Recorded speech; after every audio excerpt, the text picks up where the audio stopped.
My name is Elisabeth Wilder. I am the senior articles editor of the Washburn Law Journal, and it is my great pleasure to introduce our keynote speaker, Professor Neal Feigenson, who will be speaking to us about how virtual environments impact our perceptions of presence and co-presence. Professor Feigenson teaches at Quinnipiac University, where he has been a member of the faculty since 1987.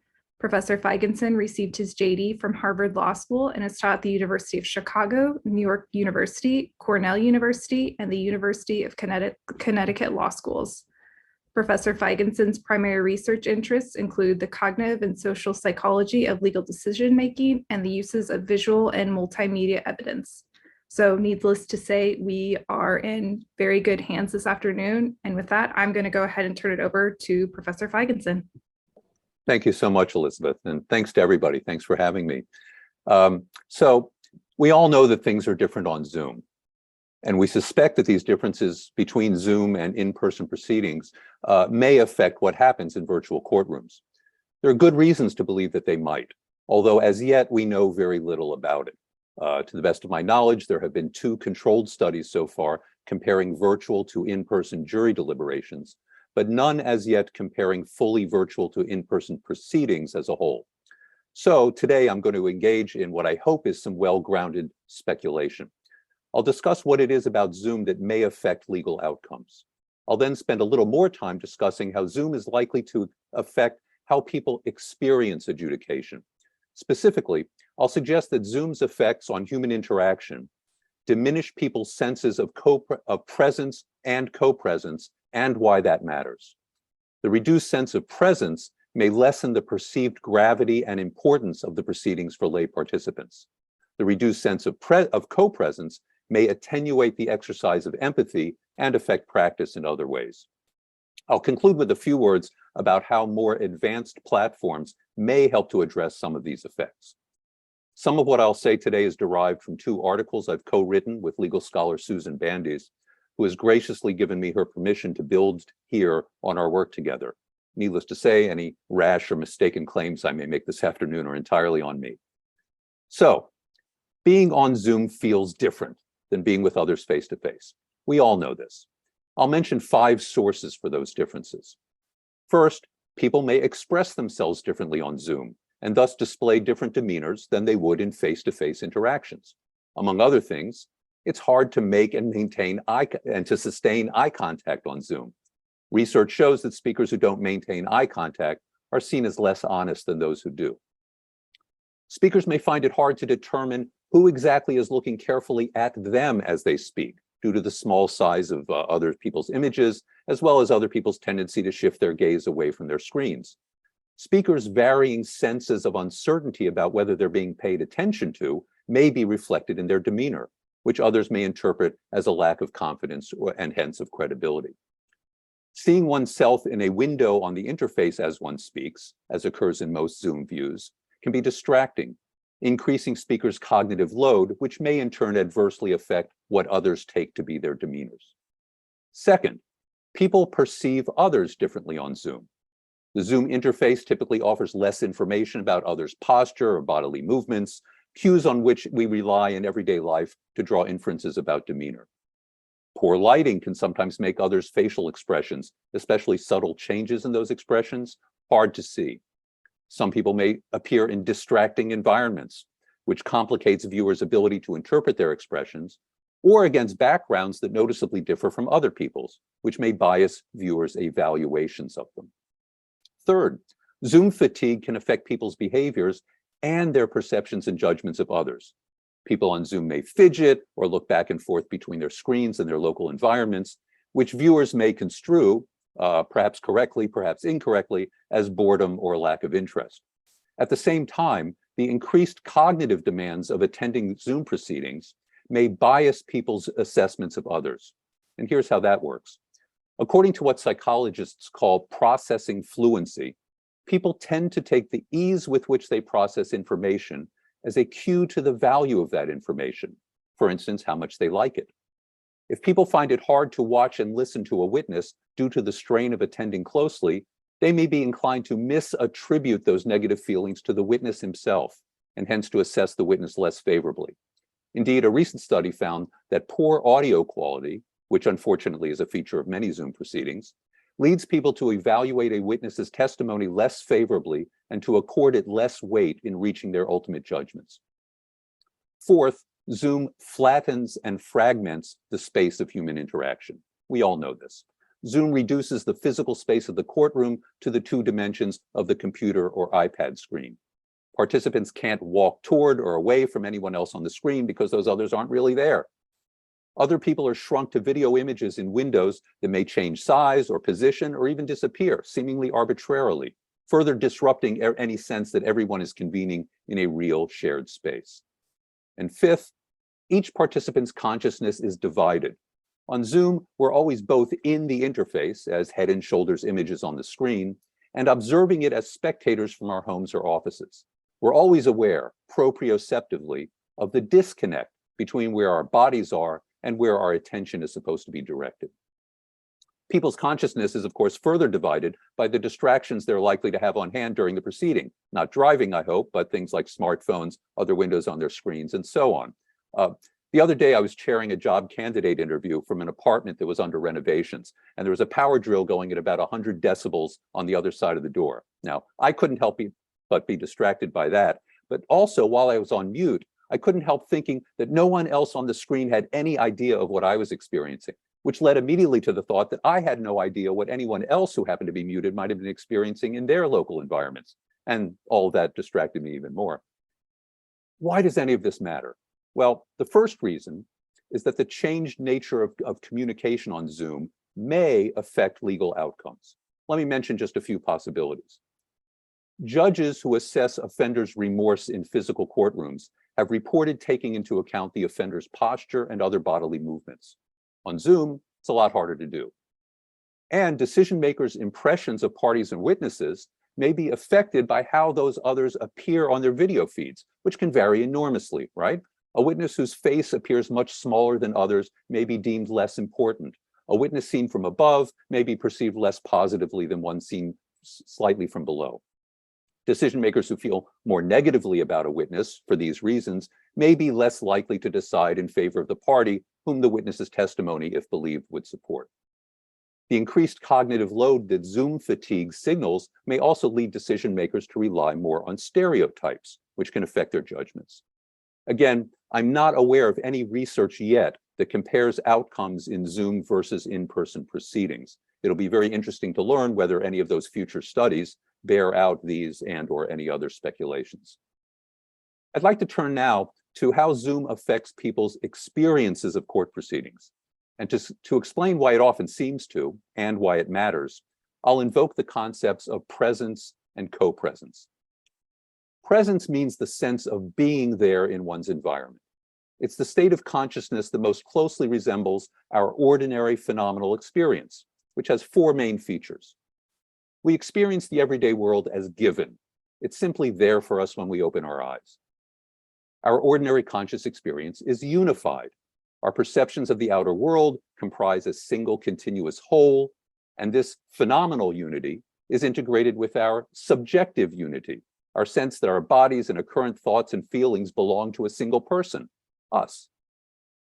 Conscious experience is also egocentric. The ongoing surround in which we spend every waking moment is a world for me, oriented toward ourselves. As David Foster Wallace wrote, we're all lords of our own tiny skull-sized kingdoms. And finally, everyday experience is immersive. We feel we are inside the world we're experiencing, surrounded by it spatially, and vividly experiencing it right now. On Zoom, our consciousness tends to continue to be egocentric, but it's deficient in those feelings of givenness, unity, and immersion that characterize our sense of presence in the physical world. We know that the virtual court is not simply there, right? To the contrary, we're aware that it's conjured by software, available to each of us through a series of taps and clicks, and that it'll disappear as soon as the court decides to end the meeting.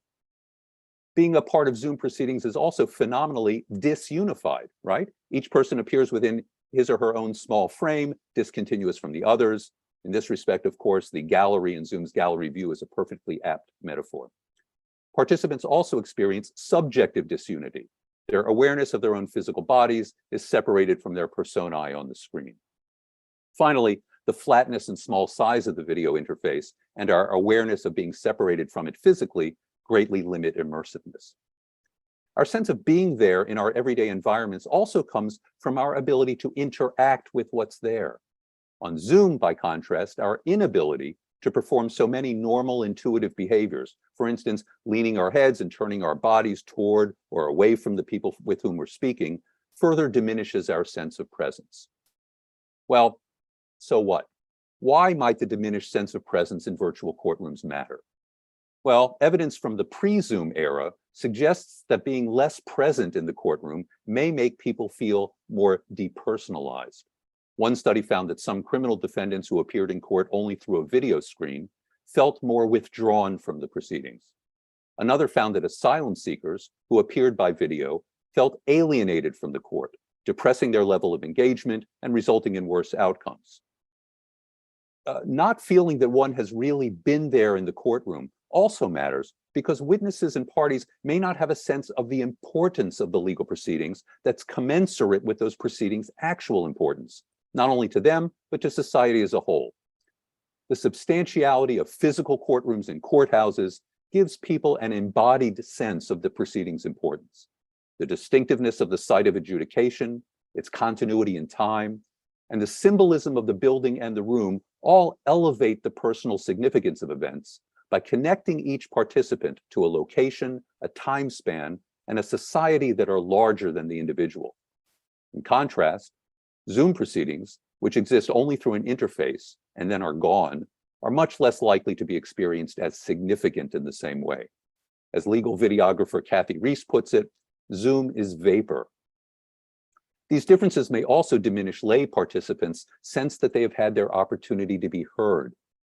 Actually journeying to and then being in a physical courtroom, whose dignity and permanence reflect the weight and authority of the law, make people more likely to feel, in the words of socio-legal studies scholar Hazel Genn, that they have had their justice moment. On Zoom, in contrast, there's no journey to a distinctive place. The presiding judge no longer necessarily occupies an elevated and central position in relation to everyone else, but merely another frame in the interface, and not necessarily even in a fixed location. The trappings of formal justice are missing. Now, I don't want to overstate this point. We shouldn't mythologize how well the opportunity to be heard is respected in some physical courtrooms. Yet the attenuated sense of presence that results from the literal displacement of adjudication onto the screen may well leave some litigants and witnesses feeling that they haven't fully experienced their justice moment. Let me turn now to Zoom's effects on the sense of co-presence. What do I mean by co-presence? One meaning is a person's ongoing awareness of her behavior and another's as reciprocally interrelated. Human interactions consist of innumerable micro-interactions, right? From moment to moment, each person perceives the other's small changes in gaze direction, facial musculature, posture, and so on, immediately interprets these as comprising an ensemble indicating interest, amusement, displeasure, boredom, what have you, and often subconsciously adjusts his or her own gaze, expression, posture, and voice accordingly. Sociologists Celeste Campos Castillo and Stephen Hitlin argue that co-presence arises from this synchronization between two persons of mutual attention, emotion, and behavior. Another meaning for co-presence comes from phenomenology. Philosopher Maurice Merleau-Ponty describes the primordial communication between persons who already have in common the shared perceptual experience of being in the world together. There's dramatically less of this co-presence on Zoom than in a traditional courtroom. In a physical courtroom, people are together in a common space and are metacognitively aware of being there. They're able to use posture and gestures as well as voice for all of the purposes that nonverbal communication in shared physical spaces can serve, displaying affect, maintaining rapport, and so on. Zoom makes it very hard, if not impossible, for people to achieve anything close to the same degree of co-presence. People's synchronous access to each other's moment-to-moment changes in gaze, expression, posture, and voice is often impaired or disrupted. In addition, the absence of any real common space among the many framed video streams means that people can't direct their gazes to look together at any object in a common environment, depriving all of us of that fundamental shared perceptual experience of being in the world together. Furthermore, the same dispersion of consciousness that tugs each person away from full involvement, that is, makes each person feel less present, also makes them less co-present with each other. Virtual courts also impose a more obvious constraint on co-presence, the absence of a public gallery. Right? Even to the extent that members of the public can attend proceedings virtually, the judge, lawyers, witnesses, and parties simply can't know who, if anyone, is there. So why does the reduction of co-presence in Zoom courts matter?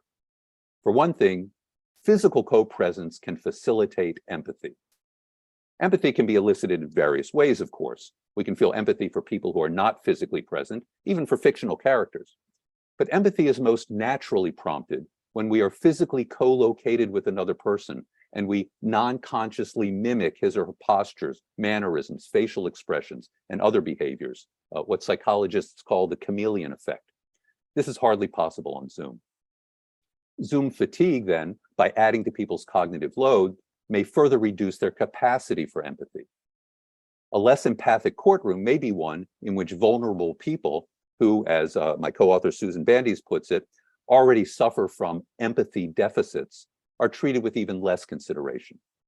A less empathic courtroom may also be one in which decision makers are more likely to attribute defendants' careless or worse behavior to the kinds of people they're stereotypically thought to be, rather than to the circumstances in which they acted.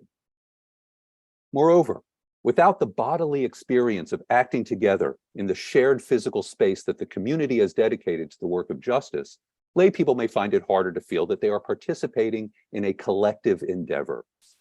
Prototypically, this applies to the group deliberation and decision-making in which juries engage. Now, I know that Nancy Martyr, who I see on the interface, will be talking about this later. Hi, Nancy. So I'll touch upon it only briefly. One virtual juror in an actual Zoom trial in federal court, for instance, remarked that the absence of physical co-location with other jurors created a, quote, lack of socialization, close quote, which delayed jurors' ability, quote, to get the group dynamic going, close quote. Psychologist and legal scholar Valerie Hans has been conducting one of the two studies I mentioned at the outset, comparing in-person and virtual mock jury deliberations. Psychologist Jessica Salerno is heading the other group. Valerie's preliminary results, I would say, are mixed. They report that Zoom jurors, compared to in-person ones, find that deliberations are more difficult and require more cognitive effort. But there's been no significant differences in their overall positive or negative affect. Some virtual jurors who happen to have been jurors in actual trials before commented that they could see and hear each other better on Zoom. One even remarked that her group in the experiment felt, quote, closer physically on Zoom. Others, however, felt that, quote, there's less of that human connection, close quote, on Zoom. While in the traditional courtroom, quote, sitting in the same room as the people in the trial gave me more of a stake in how they were ultimately treated, close quote. The reduction in co-presence may also affect the experiences of other participants, witnesses, judges, lawyers. Since time is short, I'm going to jump to the lawyers. Lawyers practicing on Zoom miss those opportunities to put their heads together at the margins of scheduled hearings and engage in the confabs that often produce settlements and otherwise get the work done. The sense of shared purpose that co-presence fosters is more difficult to achieve through the screen. Lawyers in virtual courtrooms can't turn toward their clients or lay a hand on the client's shoulder to display their solidarity with the client and hence the client's humanity. Nor, during an arraignment, say, can the lawyer, by a simple but unobtrusive gesture, restrain the defendant from blurting out something that will disadvantage him. Lawyers may find it much harder to modulate their performances to respond to what they perceive to be changes in the audience's moment-to-moment responsiveness to their words, right? Sensing the mood of the room is hard to do when there's no room. Finally, the lack of co-presence can impair the learning and mentoring that's so crucial to young lawyers. One lawyer recently remarked to me, quote, so much of what I learned by sitting next to more senior attorneys and listening to them talk to others. which you can't get from an organized Zoom event, close quote. So what's next? Some of lay participants' diminished feelings of presence on Zoom, and hence the diminished sense of the court's authority, are already being addressed. For instance, sociologist Meredith Rossner has proposed a virtual journey to the courtroom, in which users transition from daily life to the virtual court by proceeding through a series of screens, each of which provides basic information about their case and general courtroom etiquette, with the penultimate screen being a waiting room before the hearing begins. This virtual journey can give lay participants a stronger sense of entering the distinctive place and activity that adjudication ought to be for them. And other, even simpler changes to the design of the interface can also help.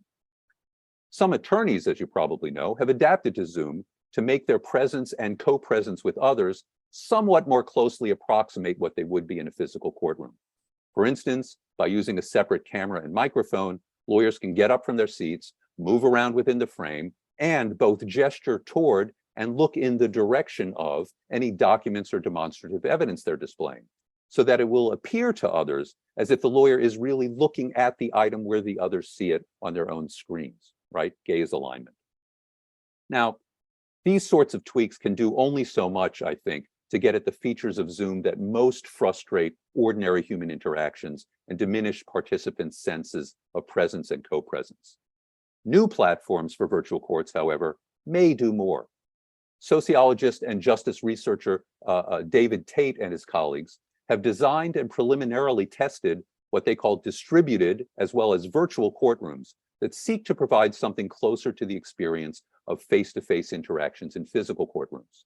For instance, in their distributed courtroom study, some participants, including the judge and jurors, were co-located in the physical courtroom, but others, prosecutor, prosecutor's witness, defense attorney, and defendant, appeared on large screens, positioned more or less where those persons would have appeared in the physical courtroom, so that they appeared to those who actually physically were in the actual courtroom to be roughly the same size and in the same lighting as they would have had they been there in person.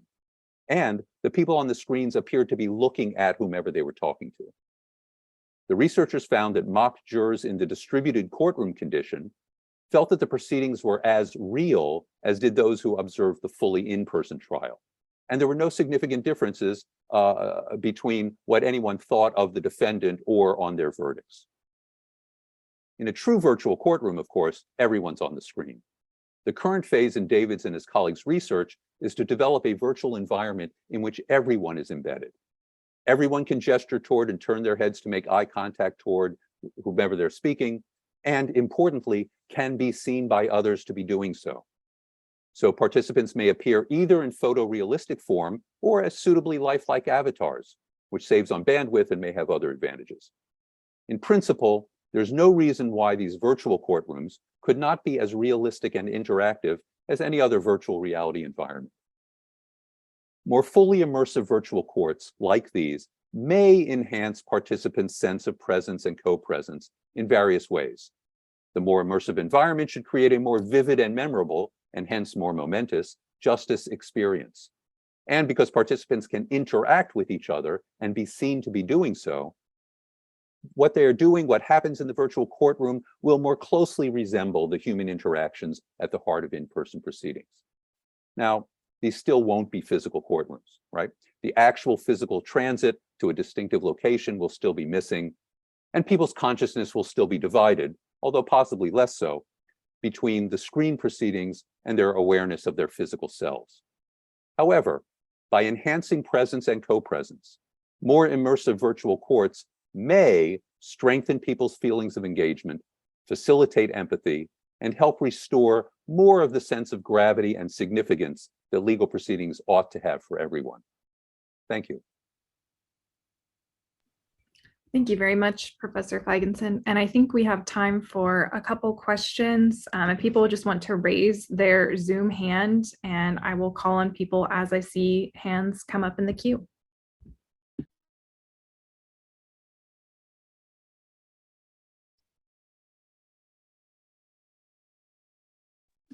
Professor Rubenstein, do you want to go ahead and get us started? Yeah, sure. Thanks. Hello, everybody. I am just showing my avatar, which is my face. But first of all, thank you. I don't know if you remember me, Professor. Several years ago, you so generously gave me comments on an article I was writing. It's my sort of foray into cognitive psychology and all that stuff. But I was really interested in hearing your thoughts today. And at the end, you were mentioning sort of virtual courtrooms, and that was sort of my question all along. And so I was happy to hear you mention it at the end. And I was wondering if you might just elaborate a little bit more. We're clearly emphasizing the word may, and because I guess we just have no idea yet. And I guess I wonder if there's currently any studies being undertaken with regard to sort of the metaverse or courts in the metaverse or some equivalency, because I imagine, like much in the tech industry, that by the time the current research comes out that people are working on with regard to Zoom, we'll already be on to other things, and that other thing may or may not be like a metaverse or a virtual courtroom. So I was just curious if you had any other thoughts about that. Sure. So there has been some research on, as I said, the earlier stage of these more advanced platforms, the distributed courtroom. In terms of fully virtual courtrooms, there has been one experiment, but frankly, the way it was designed and what the researchers were measuring, I don't think is terribly informative of the questions in which you, or at any rate, I am most interested.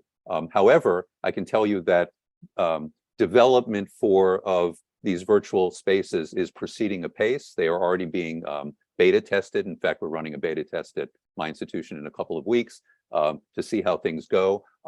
Research proposals are in various places to conduct studies. If the funding comes in, there will be coherent, I hope, and productive studies of exactly this, comparing more advanced virtual courtrooms to Zoom to in-person proceedings. So it's underway. I'm cautiously optimistic that within the next, I don't know, pick your time window, 2 to 3 to 4 years, we will have good research findings on something having to do with virtual courts, but I'm afraid that's the most I can say right now.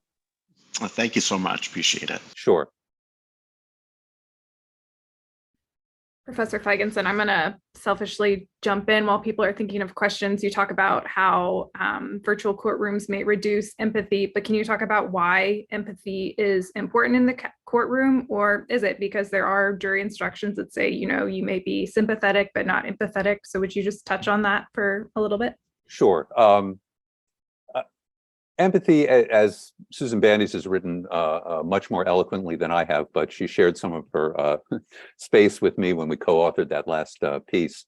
Empathy is important because it informs the decision maker of the real situation of the person being judged. So it performs this informative function. It also, the emotional dimension of empathy, in addition to the informative perspective-taking dimension of empathy, tends to encourage the decision maker to care more about what has happened and might happen to the person being judged. And both of those things, I think, are on balance positives for legal decision making. Does empathy have its drawbacks? Of course it does. It can be biased in various sorts of ways. We tend to be more empathetic with people who are more like ourselves, et cetera, and therefore, conversely, less empathetic with people who are dissimilar in certain ways, which are the groups of people to whom I was alluding when I mentioned empathy deficits. So it's not an unadulterated good, but on balance, it certainly is a good, I think, as Supreme Court justices from Brennan to Sotomayor have recognized, and many in the legal academy as well. Am I addressing your question? Yes. Okay. I didn't go into distinctions between empathy and sympathy. That gets a little into the weeds. Happy to do that offline. Seeing that we have other questions, Marisa, do you want to go ahead and go next? Yeah, I was wondering, as far as your advice for practitioners in terms of counseling a client on proper courtroom decorum and dress and backgrounds, are there certain things that practitioners should be changing in the way that they advise their clients how to act in these virtual courts And is there a way to do it during the session or during the hearing that you think is better than, say, a text message or a direct message? Right. So you've touched upon a couple of problems, right? And I'll take the second one first. Once the hearing starts, it's often very difficult to communicate in an effective, private way with your client, and especially to do so in the moment, right? So that's difficult. You want to do the communicating as best you can beforehand. Now, not knowing exactly what attorneys are typically say in preparing their clients for actual court, I would say that by and large, you want to prepare them in a similar way to prepare for current virtual courts, i.e. Zoom, but with a few additions, right? Which may or may not be realizable, right? So it depends, for instance, on where is the client going to be. The client may be appearing in lockup wearing prison garb, and there's not much you can do about that. That's a problem that has to be addressed at the level of the court, of the jurisdiction, not at the level of an individual attorney counseling the client. Even if the client is appearing in his or her own home environment, sure, there's plenty of things that can be done. Again, I think it would be better, the stronger a hand that the court system plays in leveling the playing field, whether it's by providing virtual backgrounds so that the individual's virtual background does not wind up creating bias for people who are viewing it, doing internet and equipment checks beforehand. I realize that many court systems are not sufficiently well resourced to do this. This is done as far as I know, maybe some places in the United States. It's done in England and Australia. You send somebody around before the proceedings to make sure that everybody's going to be able to log in the right sort of way, or provide resources, at the courthouse or some other public building, a hub where everybody can go to without actually being in the courtroom, where they can appear virtually with a reliable internet connection, a non-biasing, non-confusing background, and so on. So there are various fixes that can be done. I'm sorry, I'm getting a little bit beyond the terms of the question you asked, and that's because I think the most effective answers go beyond attorney's individual advice to client. Within whatever constraints an attorney and client find themselves in within a given jurisdiction, you try to talk to the client beforehand and give them similar advice to what you would going into a real courtroom, but mindful of the additional factors like lighting, position, background, etc., distractions, et cetera, et cetera. And don't appear from your car if you can help it. Or from the operating room. You guys saw that one, right? Yes. I think we have time for these last two questions. I don't want to run too much into our next panel, so people have time to go to the bathroom, get a drink. So Molly, your hand was up first. Yeah, so I just wanted to know, what do you think, the implications on constitutional rights would be, in a meta courtroom, for example, the Sixth Amendment right to confrontation? Do you think having a virtual avatar for the defendant, is this being able to confront a virtual avatar for the plaintiff, whether it's the same? So even before we get to avatars, which I realize will be a controversial suggestion, we're batting it around now in the current phase of virtual court development. Setting that issue aside, unless that's the issue you wanted to zero in on, because the Sixth Amendment and potentially due process implications of having court done this way as opposed to in person obviously are significant. Many people have written about this at length. To the best of my knowledge, the Sixth Amendment concerns have been considered so daunting that most courts so far, not all, but most courts have said that we can't do it this way. Meeting online does not satisfy a defendant's confrontation clause rights. At least one court in Massachusetts said that confrontation clause rights at a motion to suppress, which in this jurisdiction carried those rights, were not per se violated by having the proceedings online. Okay, and then the court went on to explain why not, and an extensive concurring opinion said, well, I agree with the result, but let's slow walk this because here are the concerns, 1, 2, 3, 4, 5, 6, 7. So the weight of the law right now, I think, is can't do it in criminal cases because it would, unless of course the defendant waives his rights, which some defendants do, because it would violate the defendant's confrontation clause rights. Now, that said, I'll circle back to the earlier question and say, the more like in-person interaction and online interaction can be, maybe more courts will say, okay, this is enough confrontation. Avatars, separate question. All right, Professor Martyr, you have the last question. Okay, so I'm probably the least likely person to adopt early technology. But I have watched Meredith Rossner's Avatars and Courtroom of the Future. And of course, my immediate feeling is like, why would we do this? You know, what's wrong with the courtroom? And so I thought I'd turn to you as expert in immersive technology here. Are there advantages? You know, what do you see as the promise that's held out other than just that we could do it? You mean to use avatars specifically? Well, no, more just, you know, to have this virtual courthouse. Why is this, you know, a promising direction?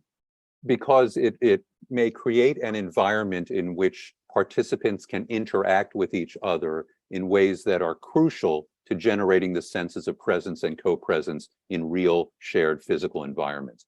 For instance, just to pick some of the basics, being able to look at each other while we're talking, right? In this environment, I mean, I do see you and you do see me, but we don't see each other uniquely, right? So when I'm speaking to everybody and my eyes are going all over the place, same as yours. That is so not like what we are accustomed to understanding as face-to-face communication. And even though when folks already know each other, when they have a common purpose, when they're professionals, there are all kinds of factors that can make the job get done well enough on Zoom. And I'm not saying that it hasn't been a fantastic Band-Aid for starting in March of 2020 for all of our work. I'm sure it has. Courts, education, other lines of work. Absolutely. But there are limitations. We realize it's not real life, and those differences matter, whether it's maintaining eye contact, whether it's gaze alignment, which is really important. We can both, on Zoom right now, it's impossible, except by happenstance, for us to be looking at the same object at the same time, right? A piece of real evidence, a piece of demonstrative evidence, which in the courtroom would draw everyone's attention and people like, right? That's the crucial, it could be the crucial moment of the case. Here, it's just another something we're looking at on the screen, in addition to anything else we're doing on the screen. And so I think those kinds of differences really diminish the experience of live adjudication, which has been considered so crucial to our legal system for so many centuries. So I think those differences matter. I am getting back to your question. So in virtual environments afford many more of those kinds of behaviors. And it's not just that we could be looking at each other and addressing each other uniquely if we were lawyer and witness being examined, for instance, but that others could see that that's what was going on, right? Or in a sentencing proceeding. Susan and I wrote about the sentencing of Brock for that rape out in Stanford several years ago, right? And so what does it mean when during sentencing, the defendant is failing to make eye contact with the judge? It may mean he's ashamed, it may mean he's embarrassed. It's not unambiguous, but it has certain meanings. Or to look up and look away. That has certain meanings that we can interpret in a physical courtroom. Here, I mean, he's checking his phone. Who knows? Who knows what it means, right? So I think in immersive courtrooms where it's easier to see that two people are looking directly at each other and so others can see that that's what's happening, what's going on becomes much more interpretable in the context in which we are accustomed to interpreting courtroom behavior. So that's why in general, I think it matters. I don't know if I have time. Did you want me to get it to the avatars point? We could talk about that. Maybe okay. just, I was very gonna say, quickly, just very briefly. quickly. Yeah, sure. So one reason is it saves on bandwidth relative to the amount of juice it takes to represent everybody in video in real time, and that may be a practical concern. But moreover, there have been concerns about things like racial and gender bias in the courtroom, and proposals have been floated to, have people testify from behind screens or et cetera, to mask, figuratively, their racial identity so that defendants or witnesses won't be biased by decision makers' preconceptions about that. Well, if people are all in suitable avatars, now we're not talking about, horned monsters and so on. We're talking about, I don't know, I wouldn't hold myself out, but there are people who look like well-dressed lawyers here, male or female or gender neutral or what have you. It might it holds the promise of, if people think this is important enough, and of course it might have Sixth Amendment and other costs, of tamping down on prompts that might for potential bias. So that's one possible plus, as well as the technological plus. Thank you. And that's it for now. Well, thank you very much, Professor Feigenson. Wonderful presentation.